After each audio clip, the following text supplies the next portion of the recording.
Hola, buenas tardes y bienvenidos a Mincaricui, un programa de formación de la Escuela de Educación Superior Pedagógica Puglia Sunchis con el auspicio de LED y que busca que aportemos juntos a la construcción de una educación y de un país más justo para todos.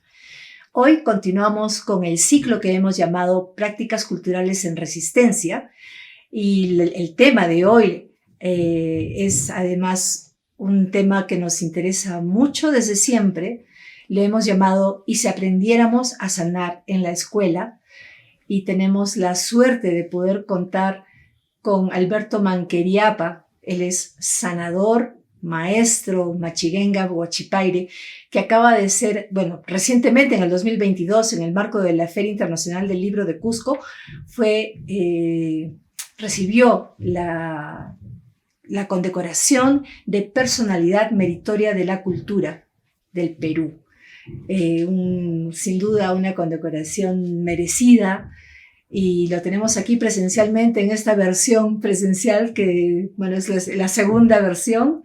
Alberto, bienvenido a Mincaricui. Gracias a este programa. Primeramente, mi nombre es Alberto Manqueriapa Vitente.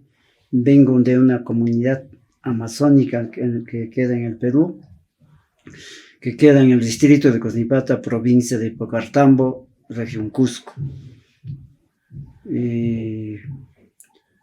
Si algo quisiéramos para la educación de nuestros hijos en el país, quisiéramos compartir nosotros como pueblos indígenas y también como personas sanadores en el Perú. Uh-huh. Alberto, en torno a este tema que tú manejas tanto, a esta sanación, ese saber tradicional de la sanación, ¿qué tendrían que aprender los niños y adolescentes en la escuela? En nuestros ancestros, nuestros jóvenes y niños, es de vocación, digamos, tener unos personajes importantes como maestros para que enseñe los valores ancestrales como las cosmovisiones. La cosmovisión es lo más importante ancestralmente en nuestra cultura, como en el universo, la Pachamama, la energía del agua, la energía del bosque y nosotros. ¿Y por qué? Voy a hablar como seguramente hablaría cualquier persona que no está muy cercana a la educación y a esos saberes, ¿no? ¿Por qué sería importante que aprendieran de esas cosas? Porque en la escuela tradicional, la escuela convencional, aprendemos matemática, ¿no? Aprendemos comunicación, aprendemos ciencias naturales, todo desde una mirada académica que nos va a servir en la ciudad, que nos va a servir para postular a la universidad, para ser profesionales, ¿no? ¿Por qué los niños y los adolescentes tendrían que aprender esto que dices? ¿Por qué tendrían que saber de la cosmovisión? ¿Por qué? Porque lo más importante es para los niños y adolescentes es que nosotros, como seres humanos, vivimos de la naturaleza, donde nos comparte. Por ejemplo, ¿quién viviría? Un niño debe saber cómo es el sol, cómo es la luna, cómo es las estrellas, de cómo le puede servir cuando él sea adolescente o él cuando sea persona adulta. Igual, el niño debe entender qué cosa es Pachamama, por qué es la tierra, por qué la tierra representa los cerros, por qué por gusto no están los cerros, por gusto no están las piedras gigantes, no están por gusto lugares sagrados, ¿no? Tierra fértil, nuestros abuelos, donde plantaban, sembraban nuestros productos. Igual la energía del agua, los niños deben aprender por qué el agua es importante. Desde el niño, lavar las manos, bañarse, purificarse, limpiarse, ¿no? Es una disciplina de educación de la limpieza, por ejemplo, ¿no? Entonces, esas energías teníamos que aprender, porque la energía del bosque, ¿qué ¿Qué contiene el oxígeno? ¿Para quiénes sirve el oxígeno? El viento, el fuego, la medicina y la comida, ¿no? Todo eso hace un don de que aprender desde la barriga.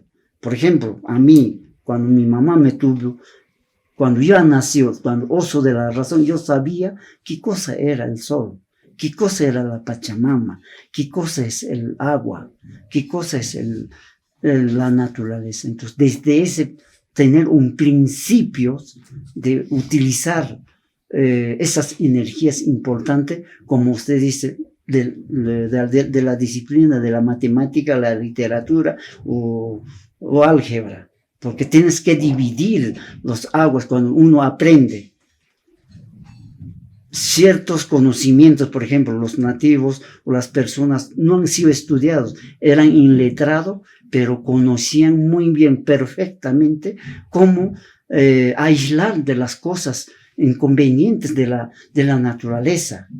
Por ejemplo, del sol, o de los rayos, del viento, del terremoto, de los huaicos. El niño debía saber. ¿Por qué? ¿Por qué? Porque la naturaleza brinda esas energías, y esas energías eran importantes saber de los sabios, de los maestros, verdaderamente conocer la disciplina de nuestros ancestros, cómo manejaban sin ser estudios, sin estar en la universidad, en el colegio, pero sabían qué significaba educación, cuál era importante en la vida, en la selva o en las comunidades amazónicas y andinas y en otros lugares. Alberto, para tenerlo más claro, para ti, ¿qué es un cerro? Yo recuerdo mucho a un presidente que no recuerdo exactamente cuál era el proyecto de desarrollo que estaban planteando, pero él se burlaba un poco, se quejaba también ante las cámaras de televisión, quejándose porque la gente, ¿no? Estas personas no entienden, ¿no? Y no quieren que se abra, por decir, la carretera, porque dicen que en el cerro hay tal y tal y tal, y que sus ancestros y bla, bla, bla. Se burlaba, lo decía en un tono así muy despectivo, ¿no? ¿Por qué es importante un cerro para ti? Ya, para mí, como cultura, el cerro es importante porque nosotros en nuestra cultura conocemos dos cerros importantes: el cerro mayor y el cerro menor.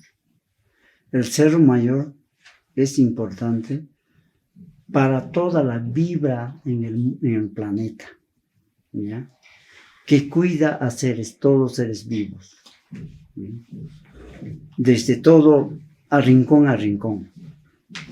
Pero el segundo cerro menor cuida a la humanidad, las disciplinas que tenemos nosotros, las cosas que hacemos mal en el mundo, las talaciones, la contaminación, todas las cosas que lo utilizamos incoherentemente o algo malo que no es bueno.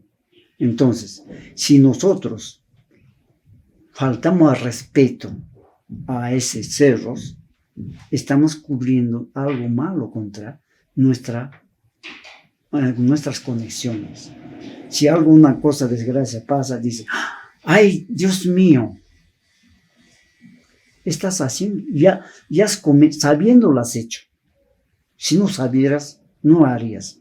Sabiendo lo has hecho, y el hombre se arrepiente. Entonces, para nosotros, el cerro es importante para el mundo y para todos los seres vivos. Alberto, yo me considero afortunada de haber caminado por el monte con estudiantes del Colegio Pucllay Sunchis, ¿no? Y contigo de maestro, de guía. En ese camino que me recuerdo nos llegaba de Huacaria a Bocamalia, es que no terminabas de hablar y de contarnos cosas sobre todo lo que contenía ese camino, esa montaña, ese cerro, ¿no? Plantas, nos diste de beber agua al regreso, porque ya todos nos habíamos tomado las botellas, ¿no? ¿No? Ahí aprendí lo que era una paca, ¿no? o sea, además de esta connotación tan importante, espiritual del cerro, de la montaña, también está esto que es una fuente, es una farmacia, ¿no? Alguna vez te lo escuché decir a ti. Sí. Ajá. Bien, para nosotros y para todos seres en el planeta, siempre hemos dicho nosotros, o algunas culturas, que en el bosque ahí está toda la farmacia. Bien hemos dicho, donde no existía hospital, donde no hay médico, donde no hay obstetriz, ni odontólogo, ni partera, ni por todo eso. Pero los pueblos amazónicos han mantenido sus conocimientos sagrados. Por eso decíamos, desde el oxígeno, desde el viento, el fuego, la medicina y la comida. Dentro de la medicina, ahí están las plantas medicinales. Número 1 es la ayahuasca, por ejemplo, ¿no? Y algunas plantas, las plantas alucinógenas, ¿no? Como plantas exotéricas, ¿no? Y dentro de eso, las comidas. Ahí está monte chirimoya, la agua de paca, que es bueno para el corazón, y también la depresión, y también para la ansiedad. Muchísimas cosas que, tanto el cerro, los bosques, la energía, contiene muchísimas enseñanzas que aprender, que saber a diario. Entonces nuestros abuelos, nuestros maestros, no dejaban de aprender, sino diario tenían que entender cambios, qué va a pasar, qué va a suceder. Entonces, durante todo caminata, para nosotros era enseñar para que el niño, el joven, adolescente, sepa qué importante es vivir en el bosque. Alberto, bueno, estamos con un concierto de martillos y taladros que nos acompañan, están calentando, parece, están ensayando. Bueno, a ver, estamos hablando de contenidos, de conocimientos muy importantes. ¿Quién los va a transmitir? ¿Cómo estos niños y estos adolescentes van a fortalecer todos estos conocimientos en la escuela? A través de los maestros o profesores. Nosotros, como personajes conocedores de conocimientos, se podría hacer diferentes talleres, ¿bien? Talleres con los maestros, porque hay muchos maestros también de diferentes conocimientos. Entonces, tratar de mejorar cómo utilizar técnicas para entrar al mundo del joven y del niño, a su conciencia, que el niño le dé esas ganas de aprender y vivir en ese momento, sus conocimientos de sus ancestros, porque hay varias culturas. Dentro de varias culturas, machiguén o huachiperi, quechua hablantes o gente extranjera, tienen que llegar a enlazarse, a unirse a estos conocimientos a través de los docentes. Tú vives en Santa Rosa de Huacaria, es una comunidad que está dentro del Cusco, en la zona de Pilcopata, ¿verdad? La escuela está dentro de la comunidad. Sí. ¿Han logrado como comunidad esto que estás diciendo, hacer talleres, por ejemplo? Hemos podido hacer. Lo que pasa es que los profesores de la UGEL no lo están tomando mucho valor que la quechua. Entonces, en quechua también hay que es cosmovisión en quechua, que en nuestra cultura, sino que no se está relacionándose esas capacitaciones. Entonces, machín es otro, huachiperi es otro, quechua hablante es otro, ¿no? Entonces, todavía no hemos llegado a esa conjugación de que cómo debemos enlazarnos juntos para poder enseñar a nuestros hijos que se haga en libros, en maquetas o en diferentes que se llama cuadernos escritos, puede ser muchas cosas, ¿no? Pero sin embargo, no se está tomando muy en serio la educación bilingüe intercultural en las mujeres o en las universidades o en las instituciones. Eso es uno de los problemas, que no se está tomando en serio las cosas. ¿Y qué hacemos? Frente a eso, ¿Qué hacemos? Frente a eso tenemos que trabajar mucho nosotros como conocedores de esta materia. Tenemos que trabajar más fuerza para entender y para profundizar, que nuestros maestros convenzan a las instancias de la educación en el país. En la ESP Pugliasunchis, a la que pertenece este programa de formación Minkaricuy, se forma docentes interculturales bilingües en quechua, ¿no? ¿Cuán cercano, cuán posible ves esta realidad del maestro, de la maestra intercultural bilingüe en la lengua machiguenga huachipaire en tu zona? En la lengua machiguenga, porque todavía se puede escribir, se puede entender, ¿no? El único diferencia en la cultura huachipaire es que un poquito es muy dificultoso como los chinos, ¿no? Un poco dificultoso en la lengua huachipaire. Entonces, lo que estamos empezando ahora es más que todo hablar de la cosmovisión en la cultura machigueña, por ejemplo, ¿no? Los conocimientos de las plantas, los primeros, conocer qué contiene en la cultura machigueña, qué significaría palabra disciplina o tener valor de aprender de las plantas, por ejemplo, ¿no? Entonces, ese niño va entendiendo que yo voy a hacer esto, porque cada cosa tiene su porqué, su fin de aprender. Entonces, nosotros como personas de este conocimientos, mayor parte trabajaríamos con los docentes y con, más que todo, en las UGELs, ¿no? Que se transmita ese lenguaje, ¿no? Hemos conversado contigo en un programa anterior, que de hecho los invitamos siempre a poder ver los programas que colgamos en el canal de YouTube de la Escuela de Educación Superior Pedagógica Pugliasunchis. En ese programa, Alberto, tú fuiste bien crítico de la escuela, ¿no? O sea, de cómo los maestros no incluyen el saber, ¿no? Que los niños están ocupados todo el día en la escuela y cuando llega la tarde y tú quieres enseñarle a tus hijos, en aquel entonces, la respuesta es: no tengo tiempo, tengo que hacer tarea, ¿no? Hemos llamado a esta entrevista y si aprendiéramos a sanar en la escuela, ¿cómo sería un día ideal, un día perfecto para ti en una escuela? Si tú pudieras decidir cómo se enseña, qué se enseña, ¿cómo sería un día en la escuela? Ya. Como ejemplo, lo hicimos en la escuela huacaria, cuando trabajaban otros profesores. Mi hija, que ahora es la quinta hija, estaba en la escuela y a uno de sus primas le ha picado serpiente, ¿ya?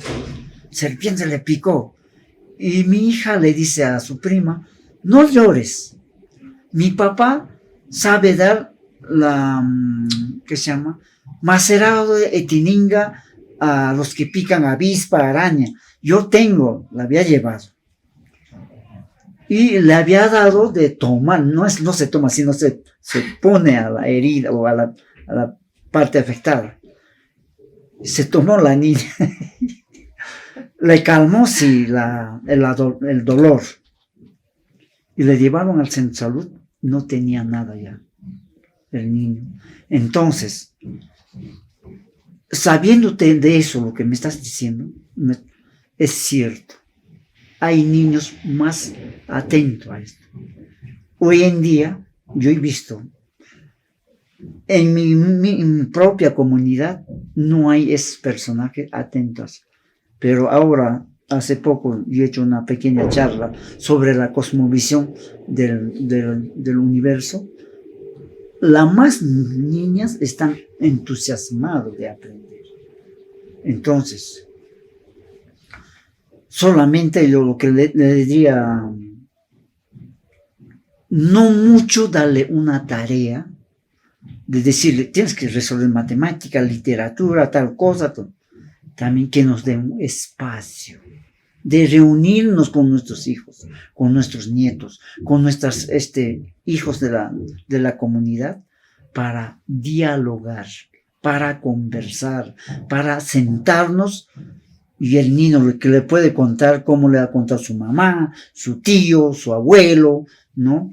Entonces, yo creo que así podríamos salir de esa duda o de que, por ejemplo, siempre decía, mi papá me enseñó cómo hacer una casa encima de árbol para matar un pajarito.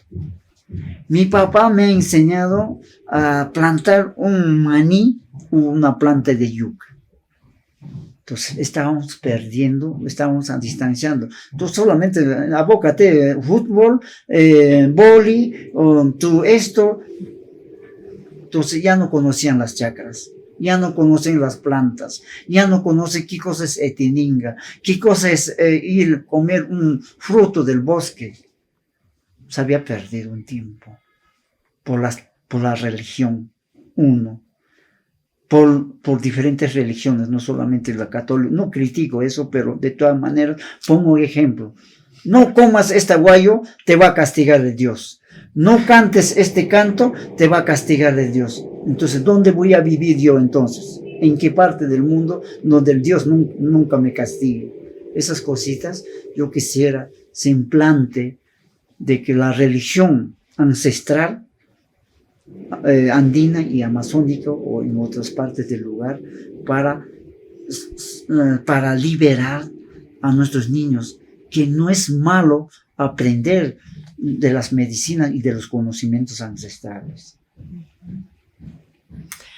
Alberto, ha sido como siempre un honor entrevistarte, compartir este espacio, además ahora verte así en persona, poder darte un abrazo. Gracias.